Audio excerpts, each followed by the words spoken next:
Welcome to MMS TNPC academy. July 4, 2024 நடப்பு நிகழ்வுகள். ஜார்க்கண்ட் மாநிலத்தோட முதல்வரா மீண்டும் ஹேமந்த் சோரன் பதவியேற்க இருக்காரு. நில மோசடி வழக்கில் பார்த்தீங்கன்னா இவர் ஜனவரி 31 அமலாக்கத்துறையினால் கைது செய்யப்பட்டதை தொடர்ந்து இவரோட முதல்வர் பதவியை ராஜினாமா செஞ்சிருந்தாரு. இவருக்கு பதிலாக சம்பயி சோரன்றவர் முதல்வராக தேர்ந்தெடுக்கப்பட்டிருந்தார்.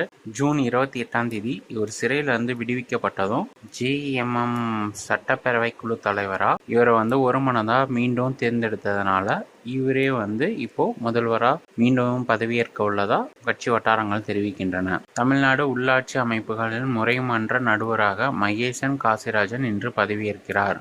ஓய்வு பெற்ற IAS அதிகாரியான மகேசன் காசிராஜன் ஜூலை 4 வியாழக்கிழமை பதவியேற்க உள்ளார். இல்லம் தேடி சிகிச்சை. புதிய காப்பீடு வசதி அறிமுகம். ஸ்டார் ஹெல்த் இன்சூரன்ஸ் பார்த்தீங்கன்னா ஏற்கனவே கேன்சர், ஆட்டிசம், இதய பாதிப்பு நோய்கள், சர்க்கரை நோய்கள், உடல் பருமன் குறைப்பு இதுக்கெல்லாம் இன்சூரன்ஸ் பிரத்யேகமாக கொடுத்துட்டு இருந்தாங்க. இப்போ அதோட வரிசையில் மறுபடியும் அதன் தொடர்ச்சியாக பார்த்தீங்கன்னா இப்போ இல்லம் தேடி சிகிச்சை அப்படின்ற பாலிசி அறிமுகப்படுத்தியிருக்காங்க.